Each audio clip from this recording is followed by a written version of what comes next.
I'm Dana Denha, and you're watching FYI. No one wants to hear the dreaded C word, cancer. But if that word does show up on a medical chart for yourself or a loved one, this area is renowned for cancer treatments, and it's about to get a whole lot better. In 1993, St. Joseph Mercy Ann Arbor opened the Robert H. and Judy Dow Alexander Cancer Center, and now it's on track for a major expansion. We have the groundbreaking for the addition, a $24 million addition and expansion of the Cancer Center that was built 25 years ago, the first in Michigan. And now we've outgrown this building. The number of patients we've seen has tripled, and the amount of staff and programs that we provide for patients has increased significantly. We usually have 2 or 3 specialists involved in any one patient's care. So we need to have space for that, and technology, as you can imagine, in 25 years has radically changed. This 66,000 square foot facility is expected to be complete November 2018. What really sets us apart is our culture, is our caregivers and our support system and how they truly care for our patients. You know, some of it's based on the legacy of the Sisters of Mercy and our heritage, and some of it I think is based on the people that we recruit and the way the team elevates everybody up to that standard of true respect and true compassion for patients and family and what they're going through on the journey for cancer.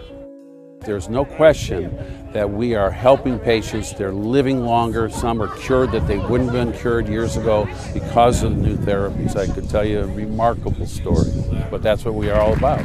We're remarkable. Stay tuned, and we'll be back shortly with more news and information.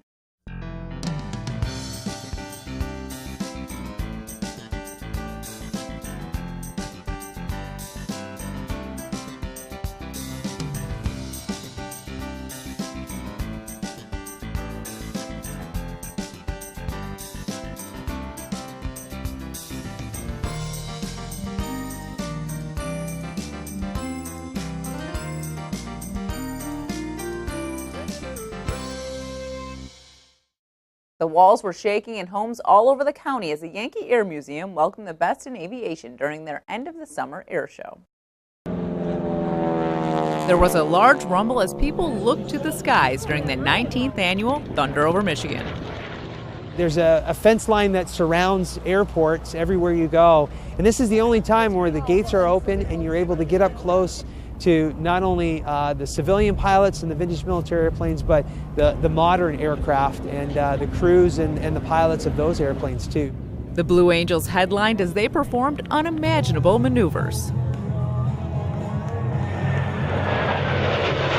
Just being an inspiration to young kids is probably one of the best things. You know, when you get done flying, it's cool to go fly, but to go up to the crowd line and see how excited kids are about aviation and to hopefully inspire those kids to maybe follow in our footsteps. I grew up close to Pensacola, which is where we're based out of. So just growing up, my dad always took me to the air shows and everything. And I was like, man, those are awesome. That's what I want to do. So joined the Navy. When you're a Blue Angel, you're on the team only for a short period of time. You come from the fleet or you come from the Marine Corps, you serve your time in the team, and then you go back to serving the nation and defending our freedoms. Aviation enthusiasts witnessed a slice of history as well as daring feats. The reenactments this year will be American versus German. They are reenactments of different battles that occurred during World War II. They are very exciting because the infantry troops, the heavy artillery, the heavy armor vehicles, most of those actually have blank firing main guns or obviously rifles, etc. So it's very loud. It's a very visceral experience.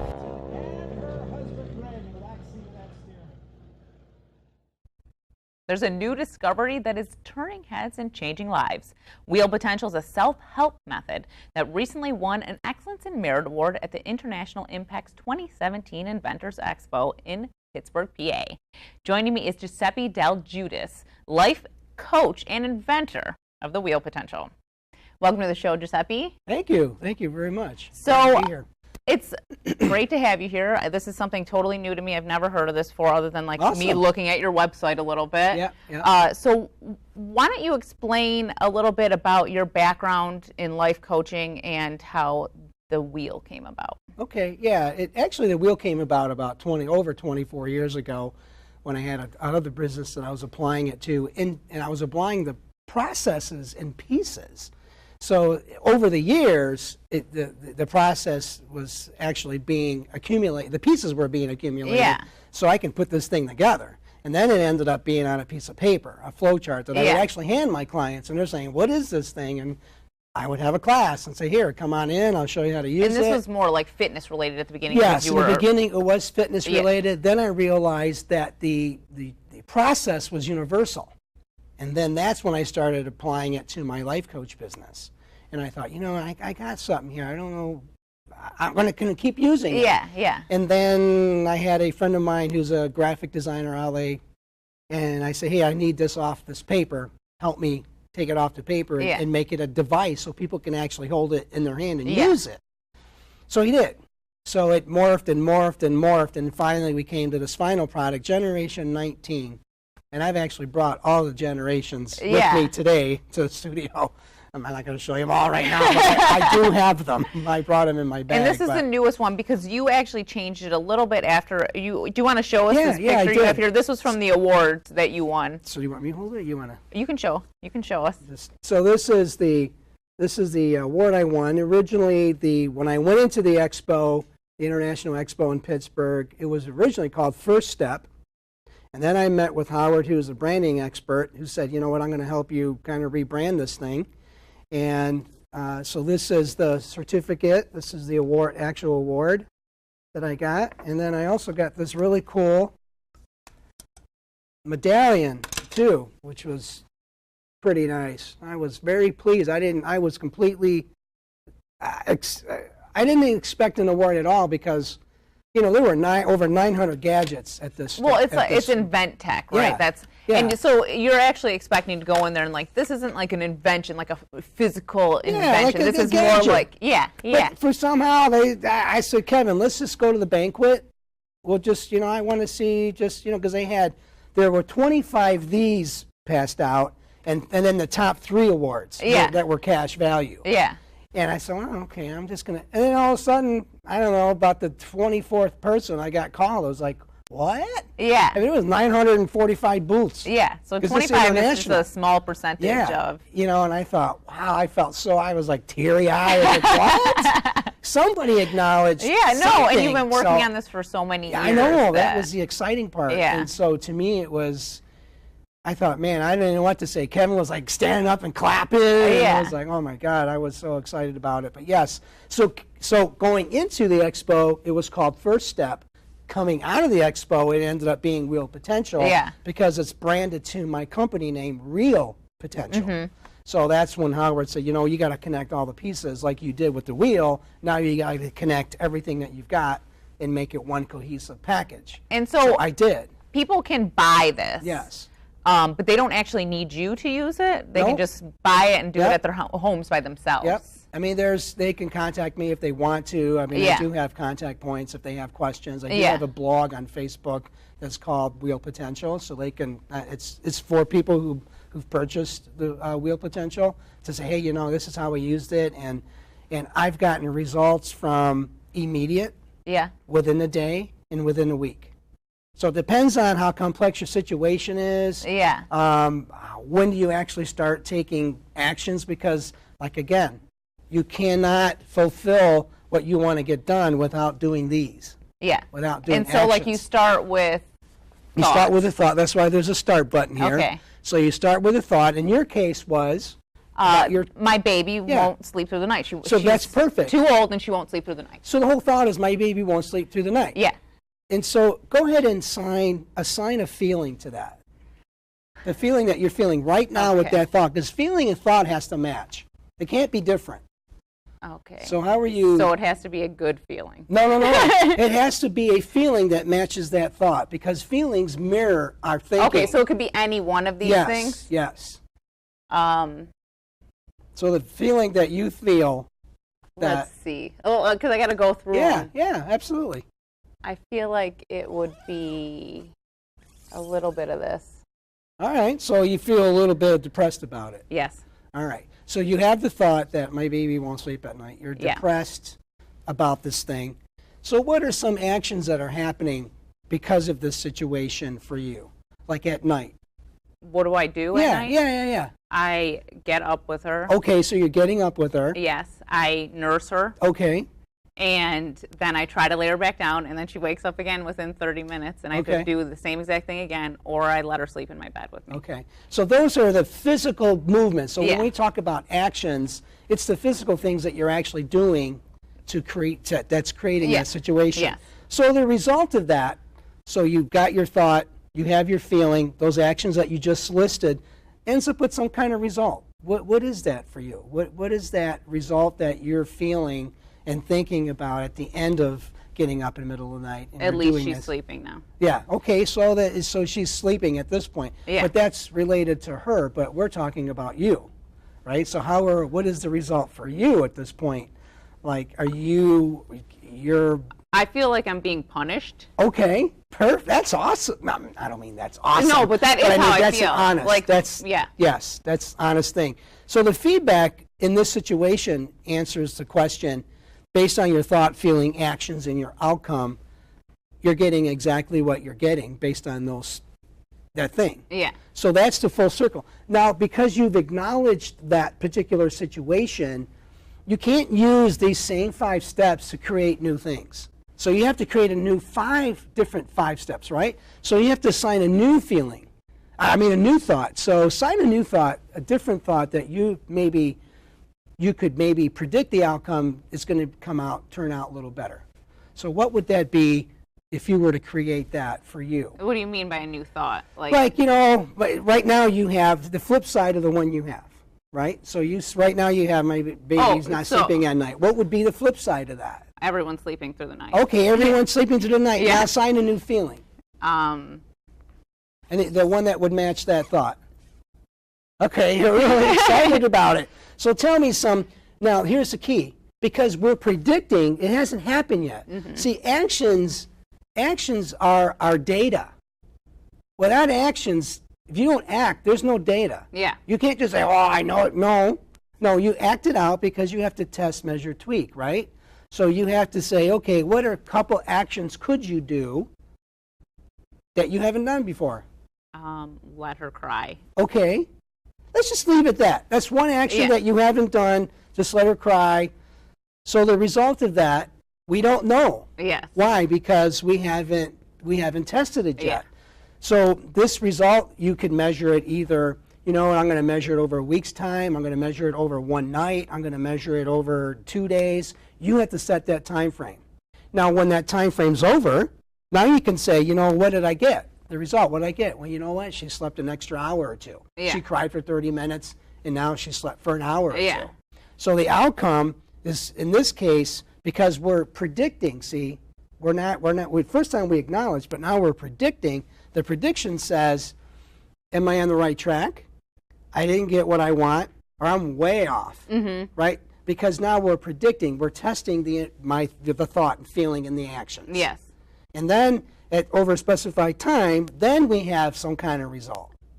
So until those actions are done, we have no result. Yeah. Period. We can go, I know it's going to, no you don't. Yeah, you don't know what's going to happen until you try it. So just think of the actions as, clinically, we say behavior, but that's too clinical. That's why we say actions. But anyhow, so in your case, to test this, you would have to consider, how long do I want to test this for? Do I want to test this for 2 nights? Yeah. And see how she does at this. And if it is 2 nights, then you say, oh, she's, note the time. Oh, I got up and, looks like she slept an extra 45 minutes. Yeah. I'm on the right track. Yeah. So then you would continue, right? If you're on the right track, you continue the thought, the feeling, and the actions. Right? But if it's not, like, after that time span, if you feel like that process didn't necessarily work, then you take another sort of, you're trying to find another result. Yeah. Yeah, so you're tweaking your actions at this point because you know that your thought and feeling are in the right track. Now it's just a matter of maybe adding some more different actions to those, letting her sleep at a little late or feeding, or I don't know. I got it's been a while. Yeah, I'm 18 to 33 now, but yes, I know what you mean. Yeah. I've been there, and so so I think. So that's how it works. But here's the thing: we do it so fast that That's the key. But what I wanted to mention, I didn't bring it. What happens is that you notice there's a page number. Yeah. So I forgot it in my bag. So when you open, it comes with a user guide. So when you open the user guide, each page number is assigned the emotion. And it'll explain the emotion, it'll explain the emotions around it, how they interact with each other, and then give you about six to seven examples, action steps that you could take to help you with this, not with your particular situation, but just to kind of give you ideas, right, to kind of get you going. But it does come with a user guide. It's really, you need to really use that. So after you assign the feeling, you would go to the user guide before you would even think the actions. Yeah. And then you would say, okay, oh, okay, and then get some ideas. And it may even help you create some actions that maybe you didn't think of. Okay. But it's really to clarify the emotions, because most people, they don't really understand the difference between a thought and a feeling, well, they're actually the same, except the feeling is a reflection of how we're thinking. It measures the intensity of our thought. Yeah, well, that's why when you asked me the original how I feel about it right now, it's hard to determine how, like, my actual feelings. I mean, I definitely am a little bit depressed about it, for sure. Yeah. I think there's some anger there, but because there's like multiple emotions that I feel. And there is, this scale is a descending scale. Yeah. So it starts with love, and if you notice, as it goes down, it starts to turn. Yeah. So it does, but you assign the wheel, you can move the wheel in whatever direction you want to assign the feeling that goes with that thought. Most people, what happens is there's a disconnect. Well, I got this thought, and I'll assign a feeling like, 2 weeks later. No. Yeah. As soon as you have a thought, a feeling, it's the same time, because it's basically the same thing. Yeah. It's just that you can't say, let's say if you didn't say depression, I have this thought, and I'm really excited about my daughter waking up in the middle of the night. That would not be the right feeling unless you're really excited. Yeah. But who's excited when it's 2 a.m. and you got to go to work at, at 8? That's not the right emotion. Yeah. So that's why it's so important that the thought and feeling have to be the same. So if you're not, if inside is saying, oh man, I'm angry, and you're trying to show that you're not angry. Yeah. Hey, listen, I'm not happy right now. You're expressing to someone, I'm not happy right now. So, but it doesn't mean that I won't be happier later. Yeah. It's just at this moment I'm not. Yeah. We feel all these. It's all of these. I mean, did I feel fear when I jumped out of that airplane? Yeah. Yeah. I was petrified. Yeah. But I don't live there. Yeah. That's the difference. Yeah. So that's the key thing is understanding that the thought and feeling, and you can apply to any situation that maybe you're in school. I've run PhD students through this. I've run master's students through this. I've run juniors, sophomores, not so much, or freshmen, because they're in this stage of so you're saying it can help in a lot of facets of your life. It's whatever you're in what you have top of mind. Communication. Like I have 7 clients, and I have 2 clients that are picked in that are using communication to help improve communication. I have 2 clients that are in the health category, so they're using it to help them with their health. Yeah. I have a couple clients who are in career, where they're using it to help them sort of navigate, okay, I'm at this age, this is where I kind of want to go, but I'm not sure. So it's really, it's helping before you actually start taking actions. You're kind of looking at your situation in an objective point of view without shame, guilt, resentment. I mean, a lot of them are on here, but saying, oh my God, no, it's just saying, listen, this is my thought, this is my feeling, let me take a look at it. And if it's not what I want, then you have the choice. It's all about choice. You have the choice to say, you know what, I don't really want to go in that direction. Then that becomes a prediction. See, because when you're already in a prediction, you've already acknowledged. If you've fully acknowledged, and you're in prediction already, you've done step 1 already. Yeah. That's how fast. But the key thing is, you don't know that you've done step 1. Yeah. And that's what I want to change. You're that's opening people's minds to it. Yes. So we are out of time, but this was very enlightening, and thank you so much for coming on the show, Giuseppe. Thank you very much. I really appreciate it. For this and other programs, visit a2gov.org/CTN. Thanks for watching, and tune in next time to FYI.